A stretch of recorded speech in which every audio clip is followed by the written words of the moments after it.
Welcome back to the channel. Welcome back to the vlog. Welcome back to listening to me rant and complain and talk for the next 5 to 10 minutes. Y'all know me.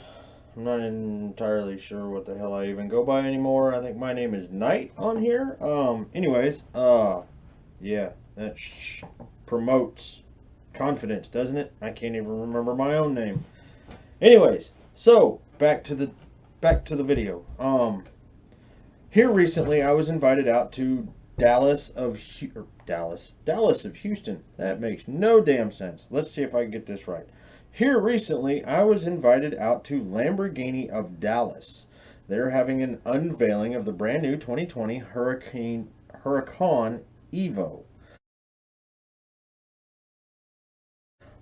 It's a redesign of the Huracan. Uh, Honestly, I think the exterior features, the way they've changed it, it just looks more. To me, it looks a whole lot better. I wasn't really a fan of the original Huracans. To me, it's the cheap entry level Lamborghini. Now, that being said, I still can't afford one. So, you're listening to a guy who can't afford a car complain about the styling of the car that he can't afford. Anyways, I never really cared for it. It looked good. It looked nice. It was a Lamborghini. It had Lamborghini styling. It was the V10 model, so it doesn't have the Lamborghini doors. It's got regular doors on it. But for the price they're wanting, $267,000 for the coupe and 280, or it's 261 for the coupe, 287 for the convertible. For those kind of prices, I'm thinking Lamborghini. You kind of need those Lamborghini doors, but that's just my opinion. And this time the convertible actually is a soft top convertible. It's not like the Aventador where you've got two hard panels that you have to pop off and remove manually, which to me isn't a convertible, it's a removable hard top. But beside the point, the Huracan EVO is a wonderful piece of equipment. I've got some technical data here. Uh, it is a V10, so it's not the 12 cylinder. This is the V10 version. You have 640 horsepower at 8,000 RPMs, top speed of 202 miles per hour, 0 to 62 miles per hour in 2.9 seconds, which is slower than a Tesla Model 3 Performance, but only by zero point 0.2 seconds. And a lot of money. If for those of you out there that are a little bit more nerdy, the displacement for the engine is 317 cubic inches, no, 317.57, which sounds gorgeous. I'm not even entirely sure if you're going to be able to hear this. I'm going to run up the volume on my screen, so hopefully this will let you hear it.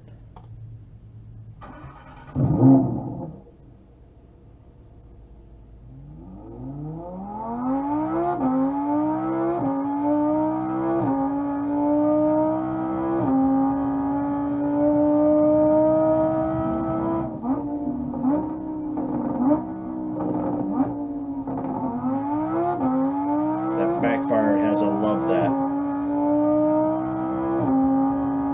You'll hear it right here.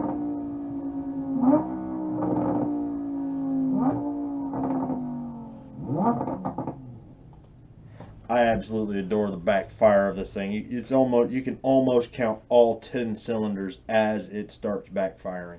Um, it's amazing.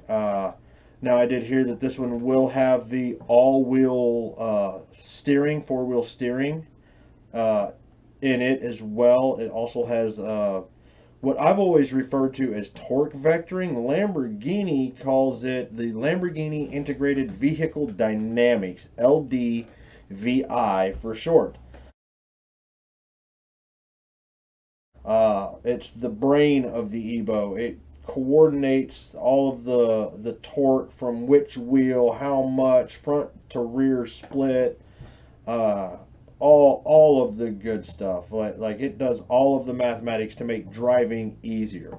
From what I understand, the Huracan EVO is supposed to be the daily driver of the Lamborghini model range, or at least the cars. The Huracan Urus, the SUV, is definitely going to be a daily driver, and I really want to get one of those for myself. But if I had the choice between the Urus, the Huracan, or an Aventador, I'm still taking an Aventador, just because I like them more.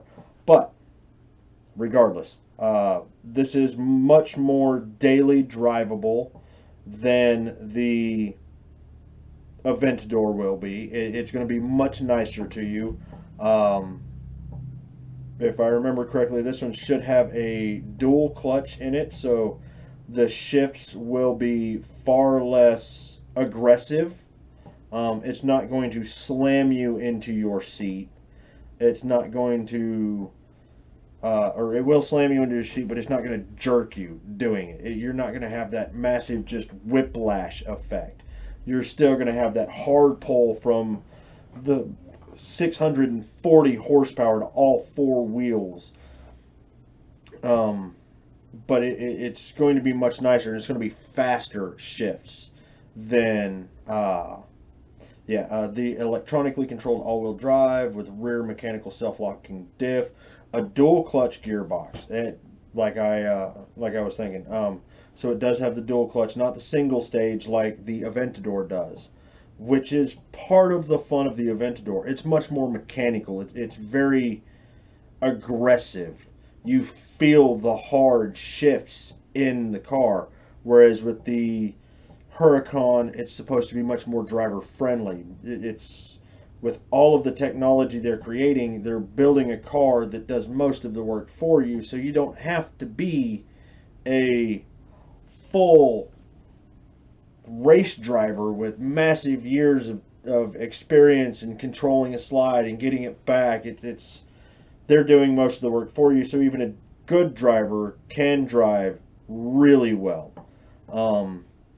The chassis is a hybrid of aluminum and carbon fiber. The body is an aluminum and synthetics. Electrically operated, heated and folding mirrors.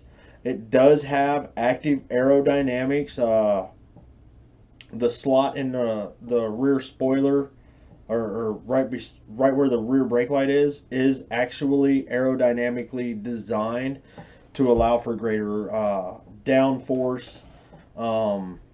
It does run on 20-inch rims, 245s in the front, 245 30/20s in the front, 305 30/20s in the rear. Let's see here, steering does have ABS, it does have TCS, so you have your traction control and your anti-lock brakes. The suspension type is a magneto suspension. I'm not even going to try to say this other word. Okay, I'll try it. Magneto-rheological suspension. So I'm a car guy and I don't even know what the hell that means. But it does have double wishbone suspension, fully independent. So that's going to be very racy. It's Lamborghini. Come on. Dynamic driving system, or dynamic steering with variable steering ratios. That's the all four-wheel steering. So if you're under a certain speed, when you turn the wheel, the wheels will set opposite each other. So it effectively shortens a normal wheelbase to appear or handle like a shorter wheelbase. But if you're going at speed and you turn a direction, it will turn both wheels. Just the rear wheels won't turn as much, so it effectively elongates your wheelbase, which makes it much more stable. So it allows for tighter cornering in really slow areas, like if you're trying to find a parking space or get into a parking space, you'll have a much tighter turning radius than normal. But if you're on a track or running, let's stay on a racetrack rather than on a highway, because it speeds, and I'm sure even at 60 miles an hour, the wheels will make it much more stable and feel a lot nicer. But on a racetrack where you really get up into the higher end gears, you're going to have a lot more stability because it's going to act like a longer wheel-based car, which I'm sure is going to take a little bit of getting used to. But doesn't every car? It does run carbon ceramic brakes, 6-piston calipers up front, 4 pistons in the rear.